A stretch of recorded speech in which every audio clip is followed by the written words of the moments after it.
Interesting comments from Fed Chairman Bernankes yesterday, talking about inflation not becoming a problem anytime soon, also saying that interest rates are going to stay relatively low for some time to come. But the big issue is, of course, US unemployment is going to stay elevated as well. Yes, I mean, one of the reasons that we had such a big pullback on Friday after we had that big spike up on the employment numbers with the fears that the Fed might be raising rates faster than expected. And he just wanted to calm the market down and say, okay, we aren't going to start raising rates until we see a strong recovery coming through. And obviously calm the markets down and reduce those fears of rate hikes coming sooner than expected. Of course, we had better than expected jobs data on Friday, a loss of only 11,000 jobs from the non-farm payrolls. Were you surprised with this number? Oh yes, I think everyone was surprised with the number. The best economist I could find that was even close to it was expecting like 25,000 loss in jobs, and most people expecting much more than 100,000 in job losses. And when you look at minus 11,000, it's not that bad at all because it's a sampling figure, and therefore that probably just is a random rounding error. Fed Chairman Bernankes saying unemployment will stay at 10% for some time to come. I mean, obviously elevated. We saw it hit 10.2% the previous reading, and that was at a 26.5-year high. So US unemployment is still very much an issue. Also about the credit conditions, because I think that's also very interesting. That, of course, we do have excess liquidity, but it's not going through to the consumer. Yes, there's a kind of how can I say, two levels to the US credit market at the moment. There's the large firms out there, the major banks, and the regional banks. The regional banks apparently are in a bit of trouble because they have a lot of exposure to the commercial real estate market, the things such as malls, etc. And those things apparently are the other subprime out there. They're the other shoe that's about to drop apparently. And that is one of the things that's holding those regional lenders back. And of course, if a small businessman has to go out and try and borrow money out somewhere, he's not going to go to Goldman Sachs. He's going to go to this regional bank, and that's obviously where he's going to find trouble trying to find money. All this talk about raising interest rates sent the dollar higher. We saw it hit 148 against the euro, level we haven't seen for some time. When you look at the dollar and the movements that we've seen on the dollar, because on Friday we saw the dollar rising and we saw equity markets rising at the same time.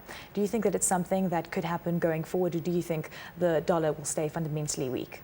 I don't think you're going to see much dollar dual strength combined with equity market strength at the moment, especially when you consider a lot of the people that are actually looking at investing in the US and so on, investing in companies that have a lot of business overseas. If the dollar gets too strong, then you're going to have problems with revenue, etc., from their overseas operations. Also, a stronger dollar, especially in our economy, is going to be quite bad for our resource sector, because you're going to find things like gold and platinum that have been very strong in the last few months going down as the dollar strength increases. So I don't think you're going to find a combination of dollar and strength and equity strength at the same time. We just had the euro dollar graph up 148, a level again still we haven't seen for a while. Do you think it's going to stay at these levels? I'm not quite sure about that. It depends on how the European economy is recovering.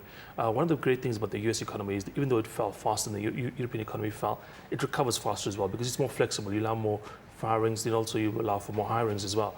And it just remains to be seen which model is better.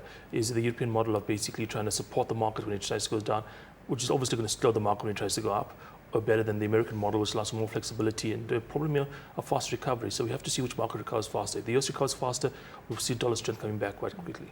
Well, we've seen gold, very interesting moves on the gold front. It hit $1,226 an ounce last week, and now we're seeing it taking off some of those gains. And it's kind of inevitable because obviously people are just closing up their positions as we head towards the end of this year. What prospects lie ahead for the likes of gold? Because we know it's been boosted by inflation fears coming through from the US, which we know have been laid by Fed Chairman Bernankes. On the other end, we know that it's a big move out of paper money as well. Yes. What's been happening the last few years is that central banks around the world have been getting rid of their gold reserves. So they've been selling massive amounts of gold. I mean, the IMF just sold 400 tons of gold. And I think the Indians came in and bought about half of that. And what's been happening in the last few months is that central banks actually become net buyers of gold. You find these places like Mauritius, like India, etc., coming in and trying to buy gold. Why? Because gold is effectively another currency. Except that, of course... But why buy at these levels, though? Because obviously it's a relatively high level. It is a relatively high level, but I mean, the Indians bought it at 1,000, I think 40. It was 1,200. I mean, that was not a bad deal at all on several $1 billion worth of gold. The thing is, gold is another currency. It's another reserve you're going to have. If the dollar is weak, if the euro is going to be weak into the future, who do you trust? But the big question is, are we going to see gold above $1,000 an ounce and maintain these levels going forward? It depends on inflation. If the central bankers around the world are going to mess things up, and we don't know yet if they are going to do it badly, we are going to see gold a lot stronger, because if they mess it up, inflation is going to come back stronger than expected, and it depends on how they're going to handle that. And if that inflation comes back stronger than expected, we are going to see gold very, very strong. South Africa's gold reserves in relation to its total reserves only at around 10.6%. Do you think South Africa is going to be buying more gold going forward? I think we might just keep a bit more gold in reserve, but I mean, you see 10.6%. I think that China is around about 2% or under 2%. There isn't that much gold out there in the world. You can't have about 10-20% of everyone's reserves in gold, because the amount of gold in the world is quite limited. But that being said, I think more countries are finding gold more attractive. It's a good hedge against the instability that you're going to see coming through in the dollar. Remember, the dollar probably can weaken another 15% before the US economy suffers any bit. And that 15% weakening means that all their debts to all those foreign borrowers, or lenders, just go down 15%. So it's obviously a win-win situation for them. So you are going to expect the dollar to weaken. And anyone that's holding dollar reserves right now is probably going to be a loser into the future. We also had reserves out on the local front yesterday, basically in line with the expectations, and showing that the Reserve Bank is not going to really be intervening with that very strong rand.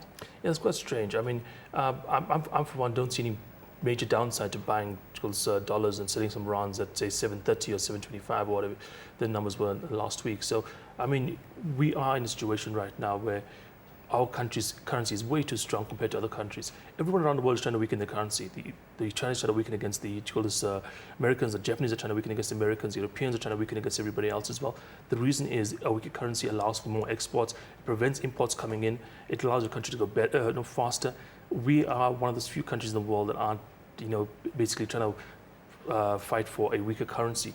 I mean, obviously, Cosata says a weaker currency is good for the country, and people may say, okay, no, they never ever make sense. But in this case, they might just make sense.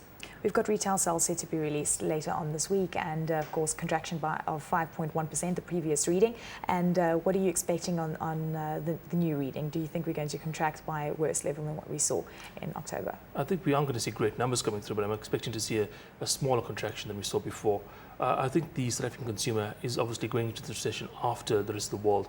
But looking at the numbers coming through around the world, it seems to be that there's certain segments of the population, especially the wealthier segments, are surviving this recession a bit better off. We saw Richmond's results coming a few weeks ago. They were better than expected. I think we are going to see a kind of segmentation of the market, where the lower segments are probably going to be suffering a bit more, but the upper segments are probably going to maintain the level of consumption, especially as we go into Christmas. And in terms of positioning your portfolio, as we head to the end of the year, what should one be doing? I just noticed like a couple of days ago that in the last 4 years, as you go into January, the markets just fall. So you find a lot of pullback in January. But December is strong, I think, as hedge fund managers want to keep It's a good time to lock in profits. Yeah, it's a good time to lock in profits, basically. In January, you find very big falls of the last 4 years or so.